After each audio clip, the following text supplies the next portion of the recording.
وہی کی جو کی آپ کے رب کی طرف سے، نہیں کوئی معبود سوائے اس کے، نہیں کوئی معبود بجز اس کے، اور منہ پھیر لو مشرکوں کی طرف سے۔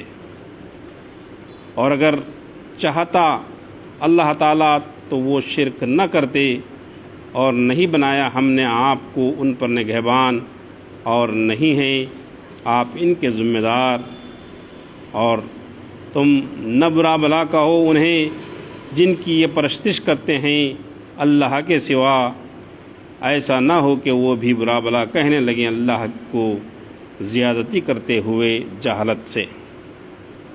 یوں ہی آراستہ کر دیا ہے ہم نے ہر امت کے لیے ان کا عمل، پھر اپنے رب کی طرف ہی لوٹ کر آنا ہے انہیں، پھر وہ انہیں بتائے گا جو وہ کیا کرتے تھے۔ اور وہ قسمیں کھاتے ہیں اللہ کی پوری کوشش سے کہ اگر آ گئی ان کے پاس کوئی نشانی تو ضرور ایمان لائیں گے، ضرور ایمان لائیں گے اس کے ساتھ۔ آپ فرمائیے کہ نشانیاں تو صرف اللہ ہی کے پاس ہیں، اور اے مسلمانوں تمہیں کیا خبر کہ جب یہ نشانی آ جائے گی تو تب بھی یہ ایمان نہیں لائیں گے، اور ہم پھیر دیں گے ان کے دلوں کو اور ان کی آنکھوں کو جس طرح وہ نہیں ایمان لائے تھے اس کے ساتھ پہلی مرتبہ، اور ہم چھوڑ دیں گے انہیں اپنی سرکشی میں بھٹکتے رہیں۔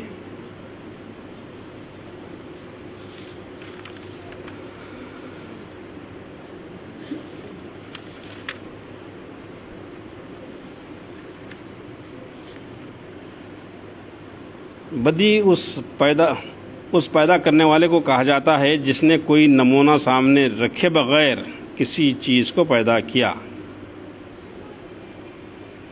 یعنی ہم انسان کچھ بھی بناتے ہیں تو ایک نمونہ ہمارے سامنے رہتا ہے، جو بھی کاریگر ہوتا ہے اس کے ذہن میں آتا ہے، وہ جو ہے اس کو کوئی چیز کو دیکھ کر جو ہے وہ بناتا ہے۔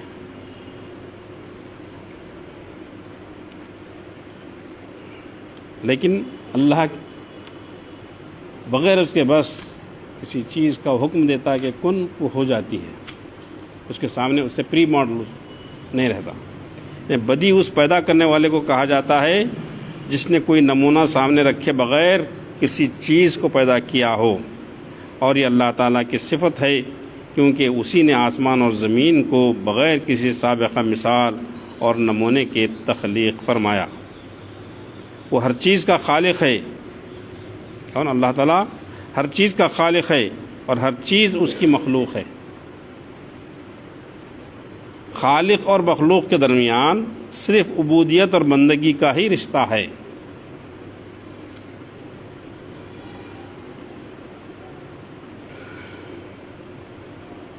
وہ خالق ہے اور ہم مخلوق، تو ہم عبادت کریں گے خالق کی اور بندگی کریں گے اسی کی۔ فرزندی یا قرابت کا کوئی رشتہ نہیں۔ کیا ہے، عیسیٰ علیہ السلام کو نصرانی جو ہے اللہ کا بیٹا کہا کرتے تھے، یہاں اس کا رد ہے۔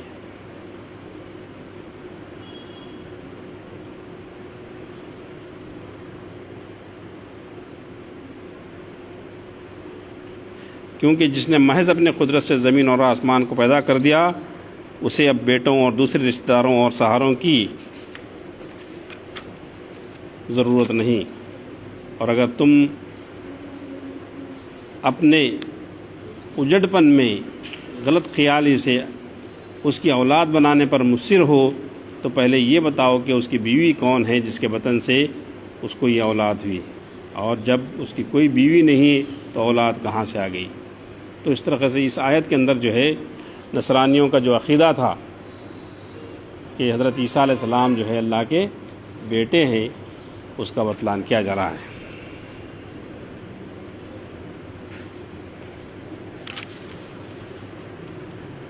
یعنی اللہ موجود ہے آسمانوں اور زمین کا، کیوں کر ہو سکتا ہے اس کا کوئی لڑکا، حالانکہ نہیں ہے اس کی کوئی بیوی، اور پیدا فرمایا ہے اس نے ہر چیز کو، اور وہ ہر چیز کو اچھی طرح جاننے والا ہے۔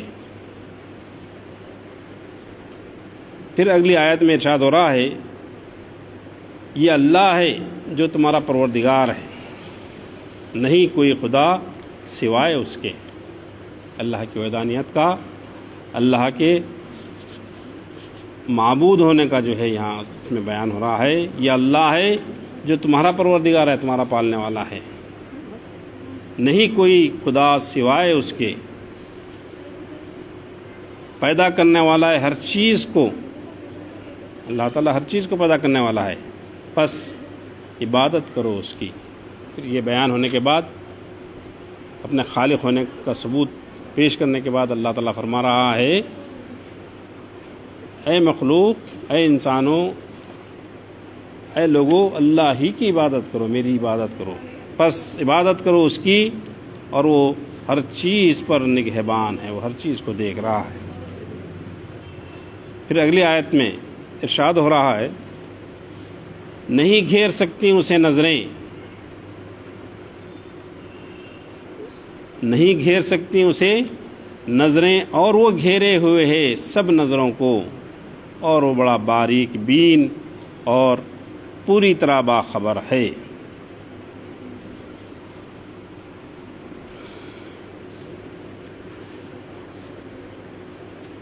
ادراک کا معنی ہے کسی چیز کو گھیر لینا، اس کا احاطہ کر لینا، اور یہ ظاہر ہے کہ احاطہ صرف اس چیز کا کیا جا سکتا ہے جو محدود ہو، جو لمیٹڈ ہو، اور کسی خاص سمت میں پائی جاتی ہو، اور اللہ تعالیٰ کی ذات نہ تو محدود ہے اور نہ کسی خاص جہت میں پائی جاتی ہے، اس لیے اس کا احاطہ کرنا ناممکن ہے۔ ہاں، دنیا کی اور ہر چیز کتنی بڑی سے بڑی کیوں نہ ہو، اس کا کوئی گوشہ اللہ تعالیٰ کے علم محیط سے باہر نہیں ہو سکتا۔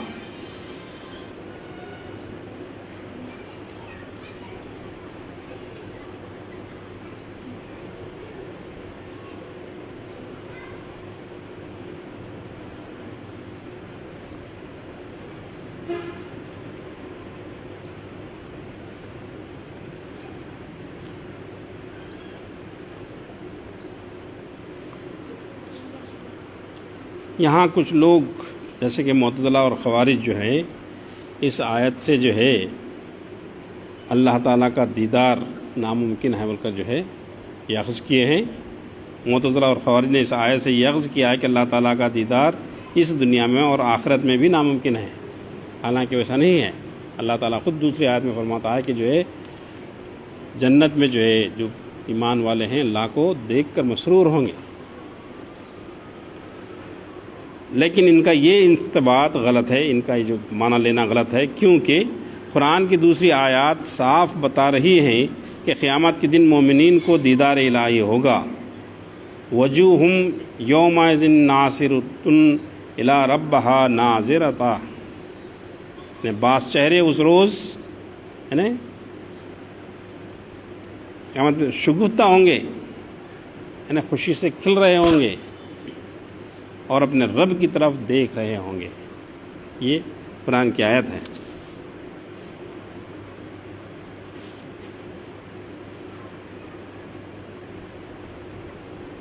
تو یہ جو معتزلہ نے جو یہاں معنی لیا ہے دیدار ناممکن ہے کا، اس کی تشریح کرتے ہوئے صاحب تفسیر علامہ کرم علی شاہ فرما رہے ہیں کہ اگر یہ محال عقلی ہو تو حضرت موسیٰ علیہ السلام کبھی دیدار کا سوال نہ کرتے۔ اگر اللہ تعالیٰ کو دیکھنا ناممکن ہے تو موسیٰ علیہ السلام سوال ہی نہ کرتے، کیونکہ نبی کی شان سے یہ بعید ہے کہ ایسی بات کا سوال کرے جو محال ہو۔ اس کے علاوہ احادیث صحیحہ اور جلیل القدر صحابہ اور علماء امت کے اقوال سے ثابت ہے کہ معراج کی رات اللہ تعالیٰ نے اپنے محبوب کریم صلی اللہ تعالیٰ علیہ وسلم کو اپنے دیدار سے مشرف فرمایا۔ مروان نے حضرت ابو ہریرہ رضی اللہ تعالیٰ عنہ سے پوچھا کیا مصطفیٰ علیہ السلام نے اللہ تعالیٰ کو دیکھا؟ تو حضرت ابو ہریرہ رضی اللہ تعالیٰ عنہ نے جواب دیا ہاں دیکھا ہے۔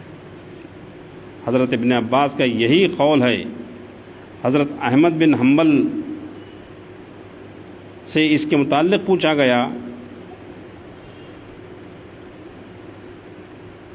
تو آپ نے فرمایا کہ میرا تو وہی قول ہے جو ابن عباس سے مروی ہے کہ آپ نے اپنی آنکھوں سے اپنے رب کو دیکھا، اپنی آنکھوں سے دیکھا۔ یہ بار بار آپ نے دہرایا، یہ لفظ امام احمد نے اتنی بار دہرایا کہ آپ کی سانس ٹوٹ گیا۔ حضرت حسن بصری رحمۃ اللہ تعالیٰ فرمایا کرتے کہ مجھے اس خدا کی قسم جس کے بغیر کوئی خدا نہیں، حضور علیہ الصلوۃ والسلام نے اپنے رب کا دیدار کیا ہے۔ اگر کوئی شخص مصر ہو کہ اس آیت میں ادراک کا معنی دیکھنا ہی ہے تو اس کا جواب بھی علماء کرام نے دیا ہے کہ عام نگاہیں اللہ تعالیٰ کو نہیں دیکھ سکتی۔ ہاں، جب اللہ تعالیٰ کسی کو اپنے شرف دیدار سے مشرف کرنا چاہتا ہے، اللہ تعالیٰ اپنے دیدار کو کرانا چاہتا ہے کسی سے، تو اس میں ایسی قوت پیدا کر دیتا ہے جس سے وہ دیدار کر سکتا ہے۔ جیسے حضور کریم محمد مصطفیٰ صلی اللہ تعالیٰ علیہ وسلم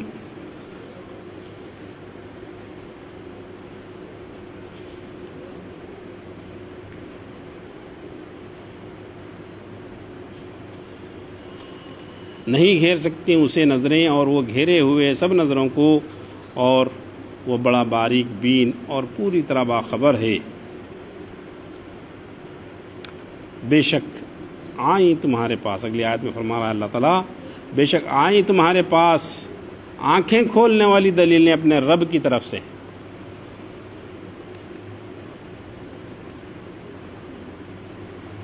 تو جس نے آنکھوں سے دیکھا تو اس نے اپنا فائدہ کیا، دلیلوں کو دیکھا اور اس کو مانا اور اس پر عمل کیا، ایمان لایا تو وہ اپنا فائدہ کیا، اور جو اندھا بنا رہا تو اس نے اپنا نقصان کیا۔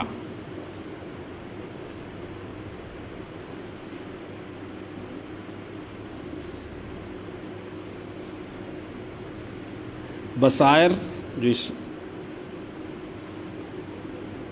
آیت میں جو استعمال ہوا ہے لفظ، قد جاءکم بصائر من ربکم، بصائر بصیرت کی جمع ہے۔ جس طرح جسم کے لیے بصر یعنی بینائی ہے، اسی طرح نفس و روح کے لیے بصیرت ہے۔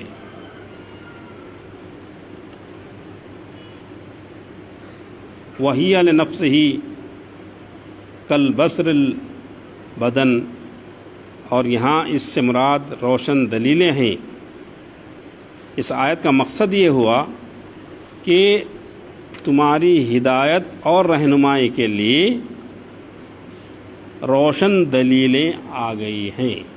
اللہ تعالیٰ کی طرف سے انسان کی ہدایت کے لیے، انسان کی رہنمائی کے لیے اللہ تعالیٰ نے جو ہے اپنی روشن دلیلوں کو بھیجا ہے۔ اگر تم ان کی روشنی میں چلو گے تو اس میں تمہارا ذاتی فائدہ ہے، کیونکہ اس طرح دین اور دنیا کی عزتوں سے سرفراز کیے جاؤ گے۔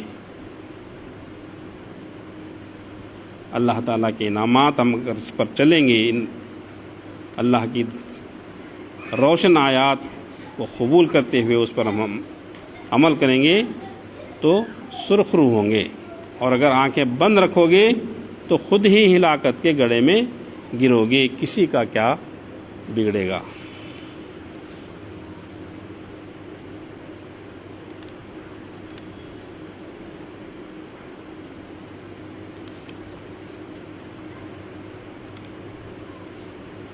یہ خاص طور پہ اس آیت میں جو ایک آخری جو حصہ ہے، اور نہیں ہوں میں تم پر نگہبان، حضور صلی اللہ علیہ وسلم نے اللہ کے کلام کو آپ پر پیش فرما دیا، اللہ کی دلیلوں کو بیان فرما دیا، روشن کر دیا، تو اب یہ تمہارا کام ہے کہ تم اس سے فائدہ اٹھا کر اپنے آپ کو نقصان سے بچاؤ گے یا پھر گڑھے میں گر جاؤ گے۔ تو جس نے اس روشنی کو قبول کیا، اللہ کی نشانیوں کو قبول کیا، حضور صلی اللہ علیہ وسلم کی رسالت کو قبول کر کے آپ کی غلامی کو اختیار کیا، گویا کہ جو ہے وہ کامیاب ہوا۔ اگر نہیں تو نقصان اٹھانے والوں میں سے ہو جائیں گے۔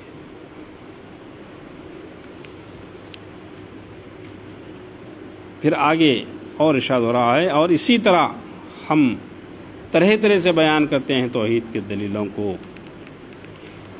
تاکہ بول اٹھیں یہ لوگ کہ آپ نے خوب پڑھ سنایا ہے۔ ان اللہ تعالیٰ کھول کر طرح طرح سے بیان فرماتا ہے، اتنا بیان فرماتا ہے کہ لوگ خود جو ہے بولیں گے کہ جو ہے حضور صلی اللہ علیہ وسلم نے پوری طرح سے جو ہے اللہ کی تمام آیاتوں کو ہمارے پوری طرح سے واضح کر دیا، اس کے معنی و مفہوم کو ہمارے ذہنوں کے اندر پوری طرح سے ہم کو سنا دیا۔ اور اسی طرح ہم طرح طرح سے بیان کرتے ہیں توحید کی دلیلوں کو، تاکہ بول اٹھیں یہ لوگ کہ آپ نے خوب پڑھ سنایا ہے، اور تاکہ ہم واضح کر دیں اس قوم کو، اس قوم کے لیے جو علم رکھتی ہے۔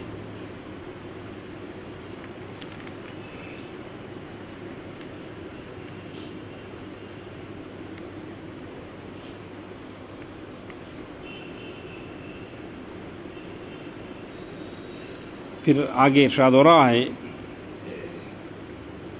یہ سب بیان ہونے کے بعد، پیروی کیجیے آپ اس کی جو وحی کی جاتی ہے آپ کی طرف، آپ کے رب کی طرف سے۔ پھر آگے ارشاد ہے، نہیں کوئی معبود بجز اس کے، اللہ تعالیٰ ہی معبود ہے، اس کے سوائے کوئی معبود نہیں، اسی کی ہم کو عبادت کرنا چاہیے۔ پھر اس آیت کے اگلے حصے میں فرما رہا اللہ تعالیٰ، منہ پھیر لو مشرکوں کی طرف سے۔ ان آیات کے باوجود، ان کھلی روشن دلیلوں کے باوجود جو لوگ ایمان نہیں لاتے، اپنی ضد پر ڈٹے رہے ہیں، اپنا نقصان آپ کر رہے ہیں، تو لہٰذا ایسے لوگوں سے آپ الگ ہو جاؤ اور منہ پھیر لو مشرکوں کی طرف سے۔ پھر آگے ارشاد ہو رہا ہے، اور اگر چاہتا اللہ تعالیٰ تو وہ شرک نہ کرتے، اور نہیں بنایا ہم نے آپ کو ان پر نگہبان، اور نہیں ہیں آپ ان کے ذمہ دار۔ یعنی حضور صلی اللہ علیہ وسلم جو ہے بڑے شفیق تھے، آپ کے نفس پر کبھی گوارا نہیں تھا کہ جو ہے لوگ ایمان نہیں لا کر جو ہے گڑھے میں گرتے جا رہے ہیں، کہ ان کا نقصان ہو رہا ہے۔ یہ نقصان حضور صلی اللہ علیہ وسلم کو دیکھا نہیں جاتا تھا۔ حضور صلی اللہ علیہ وسلم کی ایک خواہش ہوتی تھی کہ سب لوگ جو ہے نقصان سے بچ جائیں۔ تو اللہ تعالیٰ جو ہے یہاں تسلی دے رہا ہے حضور صلی اللہ علیہ وسلم کو اس آیت کے اندر، کیا؟ اور اگر چاہتا اللہ تعالیٰ تو وہ نہ شرک کرتے، اور نہیں بنایا ہم نے آپ کو ان پر نگہبان، اور نہیں ہیں آپ ان کے ذمہ دار، ان کے اعمال کے ذمہ دار آپ نہیں ہیں۔ آپ رنجیدہ خاطر نہ ہوں، وہ خود اپنے ذمہ دار ہیں۔ آپ نے تو کھول کر بیان کر دیا، ہر چیز کو، اللہ کی آیتوں کو کھول کر اس کے معنوں کو پوری واضح طور پر جو ہے لوگوں کے سامنے پیش کر دیا ہے۔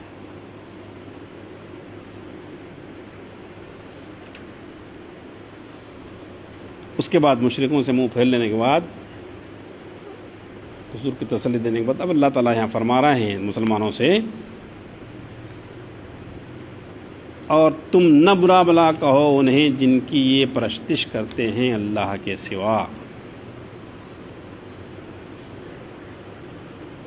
یعنی معاشرہ ہے، یا مسلمان بھی ہیں، غیر مسلم بھی ہیں، جو اسلام کو قبول نہیں کر رہے ہیں، اللہ کی آیاتوں کو نہیں مان رہے ہیں، اپنے معبودوں کو، اپنے بتوں کو جو ہے پوج رہے ہیں۔ تو ایک خوشگوار ماحول پیدا ہونے کے لیے یہ ضروری ہے کہ ہم جو ہے وہ ایمان نہیں بھی لائے تو بھی جو ہے ان کے خلاف ہم نے بولیں گے، لیکن صرف یہی کرتے رہیں گے کہ ایمان کی لانے کی طرف توجہ دلاتے رہیں گے۔ تو اللہ تعالیٰ فرما رہا ہے یہاں، اور تم نہ برا بلا کہو انہیں جن کی یہ پرستش کرتے ہیں اللہ کے سوا، ایسا نہ ہو کہ وہ بھی برا بھلا کہنے لگے اللہ کو زیادتی کرتے ہوئے جہالت سے۔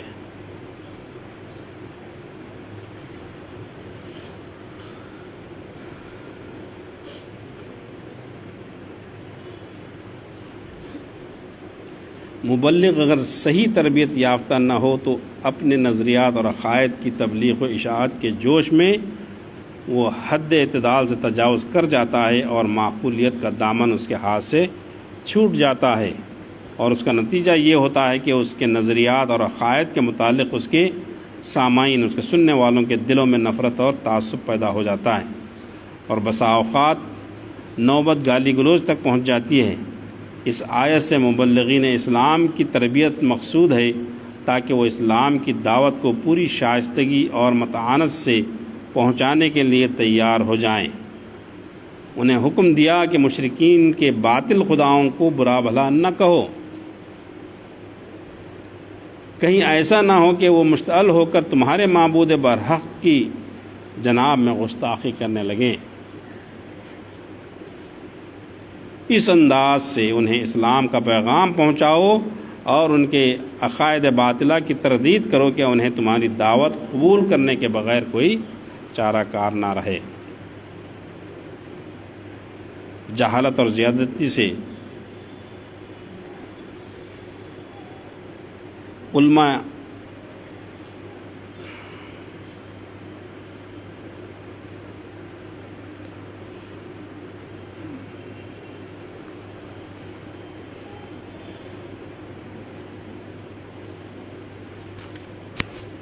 یوں ہی آراستہ کر دیا ہے ہم نے ہر امت کے لیے ان کا عمل، پھر اپنے رب کی طرف ہی لوٹ کر آنا ہے۔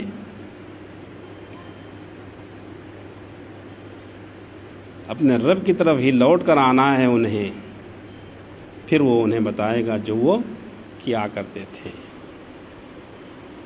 اور یہی چیز جو ہے اللہ تبارک و تعالیٰ جو ہے سورہ کافرون میں بھی لکم دینکم ولی الدین، تمہارا دین تمہیں مبارک، ہمارا دین تمہیں مبارک ہو۔ اس لیے کہ یہ ان کی ہٹ دھرمی کی وجہ سے خاص طور پہ اپنے شیطان کے بہکاوے میں آ کر اس طرف آنا تیار نہیں ہوتے، مسلسل جو ہے نافرمانی کی وجہ سے ان کو مہر ہو جاتی ہے۔ تو جب یہ ہو جاتا ہے تو لہٰذا وہ اپنے اعمال کے وہ خود ذمہ دار ہو جاتے ہیں۔ یوں ہی آراستہ کر دیا ہے ہم نے ہر امت کے لیے ان کا عمل، پھر اپنے رب کی طرف ہی لوٹ کر آنا ہے انہیں، یعنی ہر انسان کو رب کی طرف لوٹنا ہے۔ انسان چاہے اچھائی پر قائم ہو یا برائی پر قائم ہو، وہ جب اس کے اندر روشنی آ جاتی ہے ایمان والے کے دل میں تو ایمان والے کے لیے اچھا راستہ ہی اچھا نظر آتا ہے۔ اب ان کی اپنی ہٹ دھرمی کی وجہ سے، اللہ کی آیتوں کا انکار کرنے کی وجہ سے وہ شیطان کے پوری گرفت میں آ جاتے ہیں، اور ان کو کیا ہوتا ہے بولے تو ان کو بھی جو ہے انہوں جو کرتے رہتے ہیں وہ ان کے لیے اپنا اچھا راستہ دکھتا رہتا ہے ان کو، اس لیے ادھر پلٹنے کی کوشش نہیں کرتے، ایمان کی طرف آنے کی کوشش نہیں کرتے۔ تو اللہ تعالیٰ فرما رہا ہے کہ جب وہ لوٹ کر ہر ایک کو لوٹ کر آنا ہے، اور قیامت کے دن انہیں معلوم ہو جائے گا، اپنے رب کی طرف ہی لوٹ کر آنا ہے انہیں، پھر وہ انہیں بتائے گا جو وہ کیا کرتے تھے۔ اور وہ قسمیں کھاتے ہیں اللہ کی پوری کوشش سے کہ اگر آ گئی ان کے پاس کوئی نشانی تو ضرور ایمان لے آئیں گے اس کے ساتھ۔ یہ کفاروں کی یہ بھی عادت تھی، حضور صلی اللہ علیہ وسلم کو پہلے تو جو ہے کے خلاف میں تھے، آپ پر ہی کیوں وحی نازل ہوئی، آپ کو اللہ تعالیٰ کیوں پیغمبر بنایا، اس طرح سے حضور کی مخالفت بھی کرتے رہے، اور کیوں نہ فرشتہ ہم پر نازل ہوا، آپ کیوں آئے، نبی اللہ تعالیٰ فرشتے کو نبی بنا کر کیوں نہیں بھیجا، یہ بہت سی چیزیں، یہ نشانی کیوں ظاہر نہیں ہوتی، یہ قوم یہود کے اندر بھی جو ہے بار بار یہ چیزیں آئی ہیں۔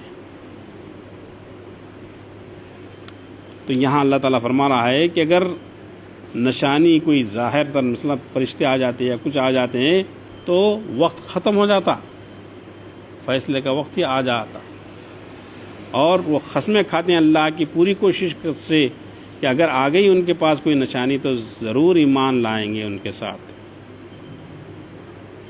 آپ فرمائیے نشانیاں تو صرف اللہ ہی کے پاس ہے، اور اے مسلمانوں تمہیں کیا خبر کہ جب یہ نشانی آ جائے گی تب بھی یہ ایمان نہیں لائیں گے۔ یہ اس لیے کہ وہ اپنے بار بار مسلسل نافرمانی کی وجہ سے اپنے دل کو جو ہے مخفل کر لیا ہے، ایمان کی روشنی ان کے دل کے اندر گھستی ہی نہیں، دیکھنے کے باوجود بھی۔ اب جب کفار جو ہے حضور صلی اللہ علیہ وسلم سے مطالعہ وہ کرے کہ جو ہے مانگ کرے کہ جو ہے چاند کو 2 ٹکڑے کریں گے تو آپ جو ہے ہم سب ایمان لائیں گے، تو حضور صلی اللہ علیہ وسلم نے اپنے انگلی کے اشارے سے 2 ٹکڑے کر دیا، اس کے باوجود بھی ایمان نہیں لائے، نشانی ظاہر اپنی آنکھوں سے دیکھنے کے بعد بھی۔ تو وہی ذکر اور اللہ تعالیٰ یہاں فرما رہا ہے جو اپنی مسلسل نافرمانی کی وجہ سے اپنے دلوں کو مخفل کر لیتے ہیں، وہ اللہ تعالیٰ خود فرماتا ہے کہ جو ہم نے ان کے دل کو مخفل کر دیا ہے۔ وہ دیکھتے تو ہیں لیکن سمجھتے نہیں، بولتے تو ہیں، کیا بول رہے ہیں اس کا مطلب ان کو یہ نہیں ہے، گویا کہ وہ مردہ ہیں، ان کا دل مخفل ہو گیا، سم بکم علی آیتوں کے اندر آیا۔ تو جب یہ حالت ہوگی تو ان پر نشانی آ بھی گئی تو وہ ایمان نہیں لائیں گے۔ تو یہاں جو ہے مسلمانوں کو تاکید کی جا رہی ہے، نصیحت کی جا رہی ہے مبلغین ہیں کہ آپ کا کام بیان کر دینا ہے۔ آپ فرمائیے کہ نشانیاں تو صرف اللہ ہی کے پاس ہیں، اور اے مسلمانوں تمہیں کیا خبر کہ یہ نشانی آ جائے گی تو تب بھی یہ ایمان نہیں لائیں گے، اور ہم پھیر دیں گے ان کے دلوں کو اور ان کی آنکھوں کو جس طرح وہ نہیں ایمان لائے تھے اس کے ساتھ پہلی مرتبہ، اور ہم چھوڑ دیں گے انہیں اپنی سرکشی میں بھٹکتے رہیں۔ یعنی ان کا یہ کہنا درست نہیں کہ آج تک ہمیں کوئی نشانی یا معجزہ نہیں دکھایا گیا، اس لیے ہم ایمان نہیں لائے، بلکہ پیش ازیں یعنی اس سے قبل انہوں نے قدرت خداوندی کی نشانیاں اور معجزات دیکھے، لیکن محض ہر دھرمی اور انات کی وجہ سے، حسد کی وجہ سے انہوں نے اسلام کو قبول نہیں کیا۔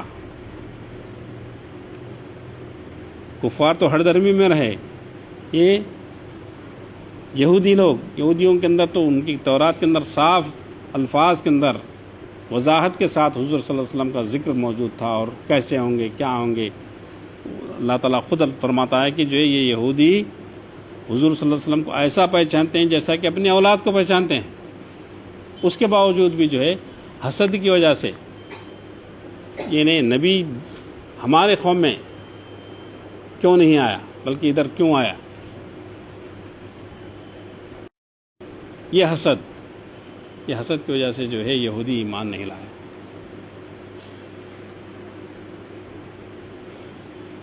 تو ہم چھوڑ دیں گے انہیں کہ اپنی سرکشی میں بھٹکتے رہیں، پھیر دیں گے اور ان کی آنکھوں سے دیکھنے کی قوت چھین لی جائے گی، پھر وہ گمراہی اور ضلالت کی تاریکیوں میں بھٹکتے پھریں گے۔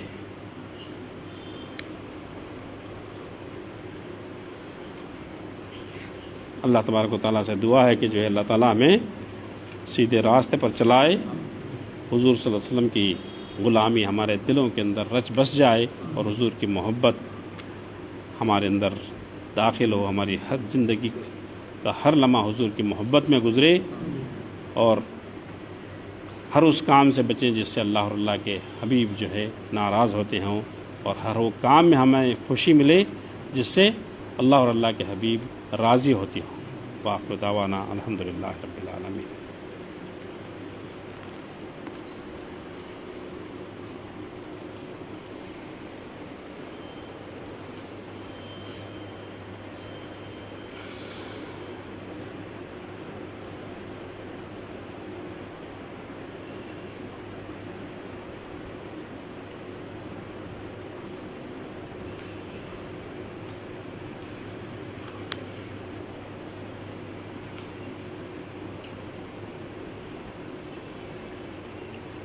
بچوں کوئی چیز پوچھنا ہے تو پوچھو.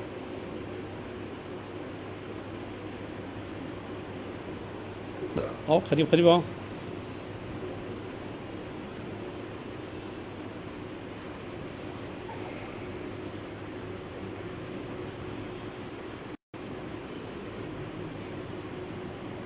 الفاتحہ. بسم اللہ الرحمن الرحیم.